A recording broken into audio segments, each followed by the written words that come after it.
With snow on the ground, cold weather in the air, there's one plane that I know of that can take this on.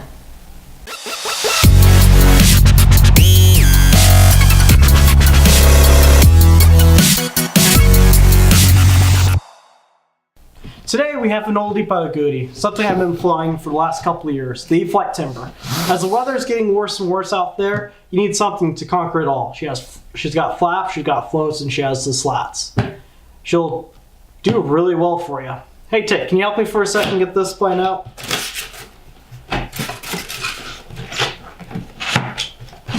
Sometimes unboxing is a two-man job.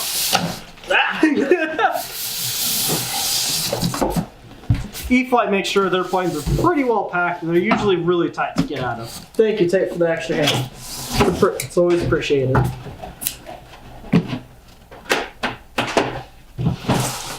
It's all you. This is why you need a flying buddy. Sometimes the unboxing is a handful.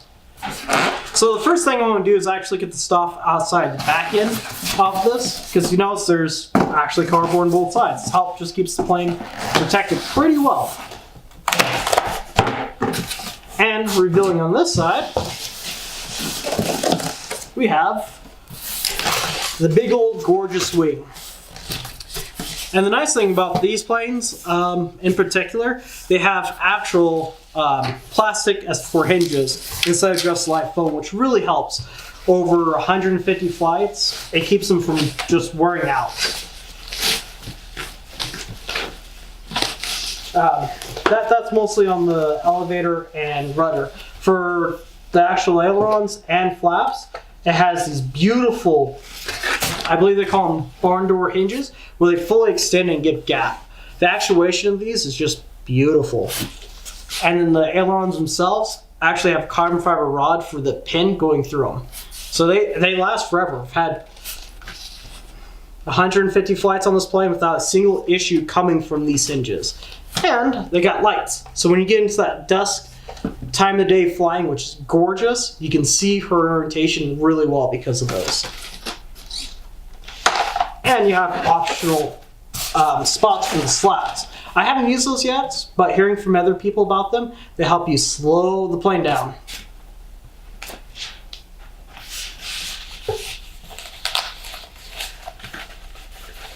And now we're going to get into the big old rudder piece. Elevator there, the slats, and the big old thick carbon fiber rod. Spar for the wing. That appears to be it. Let's go ahead and get this fuselage out. Overall, I love what E-Flite has done with this. It's pretty well packed and it's very well just crammed to the hilt with foam. Everything seems to be pretty well protected.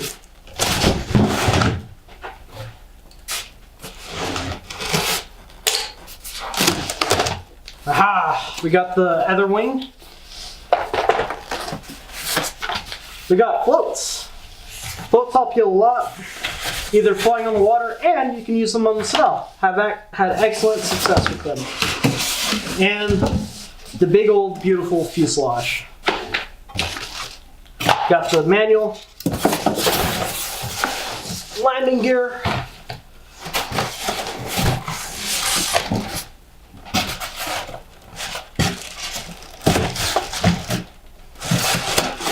there we go. And those are for the floats. And those are for the floats. One little hidden baggie. And that is the rest of the hardware you need to get this plane assembled. And it's not that bad. It's something you can do at the park. So we'll go ahead and start getting this plane put together. The wonderful thing about assembling this plane is the prop and spinner come pre-attached.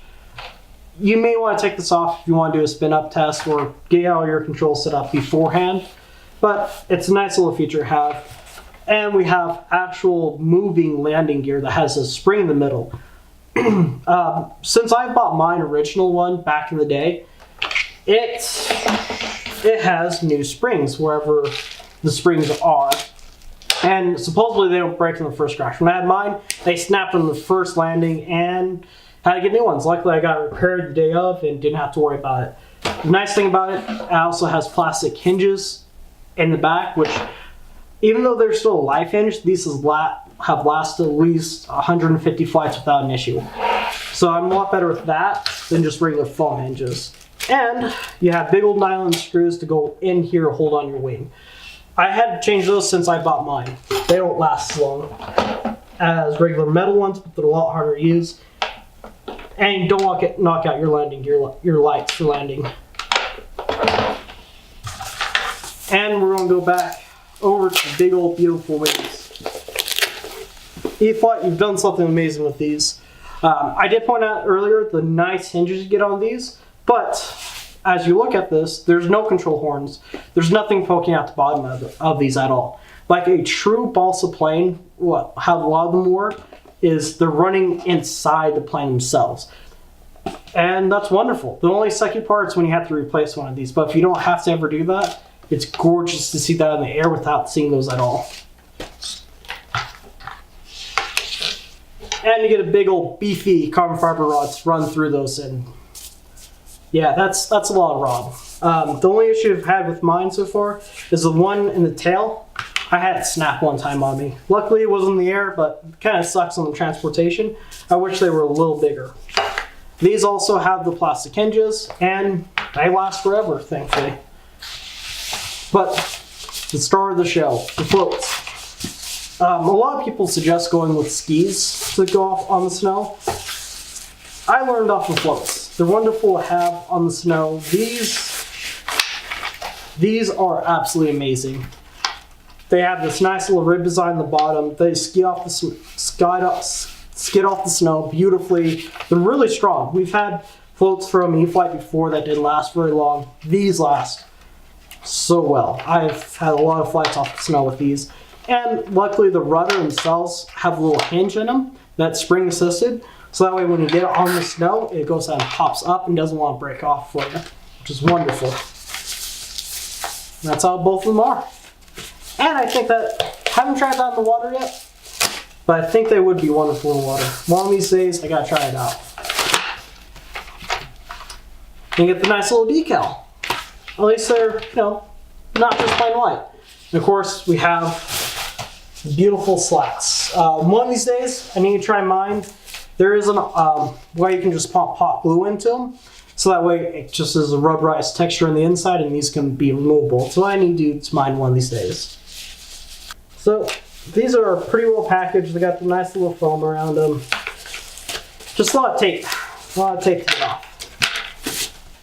And they're not the thinnest piece of foam. They actually are contoured. They have an airfoil to them. And I think these will work really well. Even the little tiny mini timber has these as well, which is pretty cool. You got the struts for your floats, all the hardware, and of course, big old landing gear. These landing gear, there's something about a big old bush tire that I love. These last a pretty long time. The springs, hopefully they're the upgraded ones so they don't break on the first landing. But overall, they're pretty awesome. They soak up the bounces really well. And on a dirt somewhere, which it needs to be on, they soak up the bumps really well. Let's go ahead and get this manual. So we got everything out, and we can start the time lapse.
here she is. Big old beautiful plane, all assembled. There's a few weird things happening with her, but overall she's beautiful. But these floats, they need a home, because we're going to go flying off snow one of these days pretty soon. So Tate, why don't you jump in and help me with this? So let's see the thrust on this beautiful plane.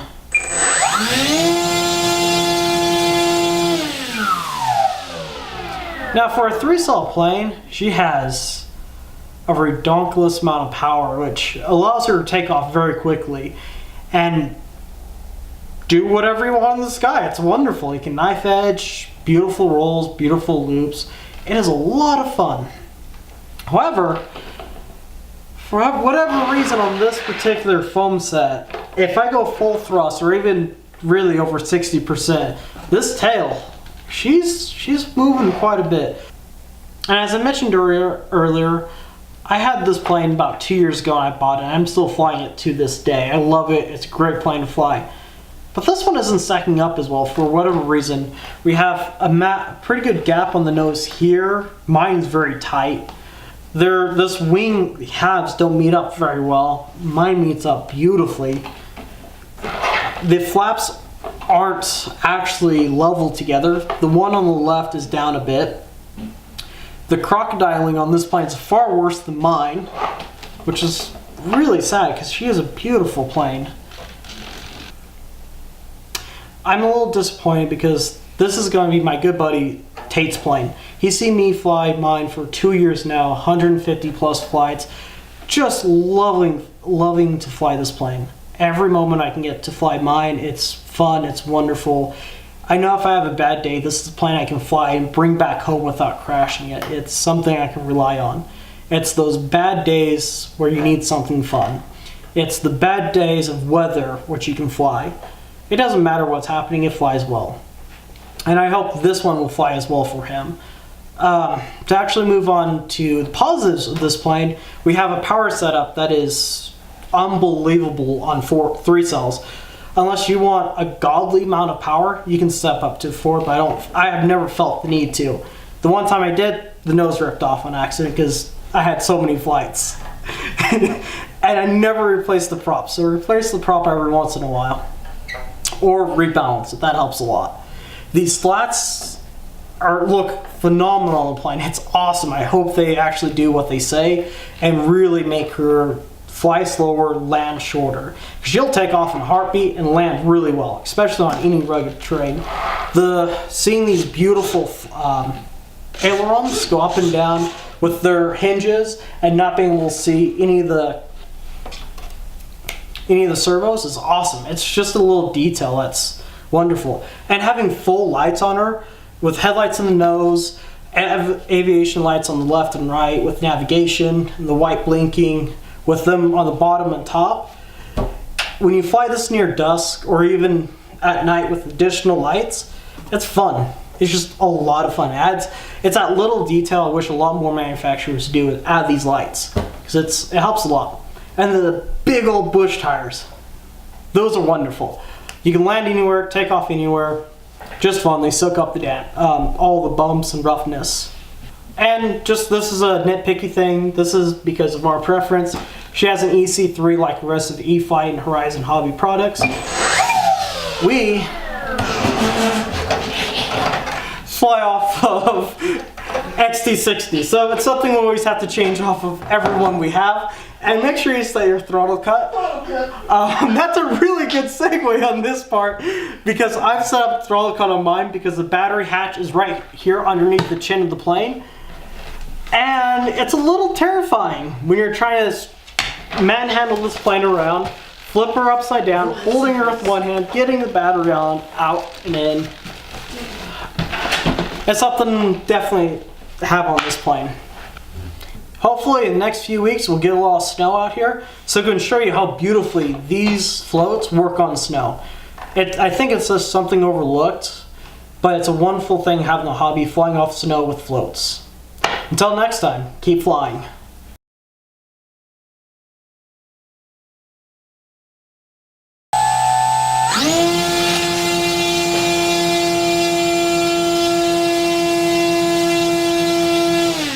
What? You saw that too.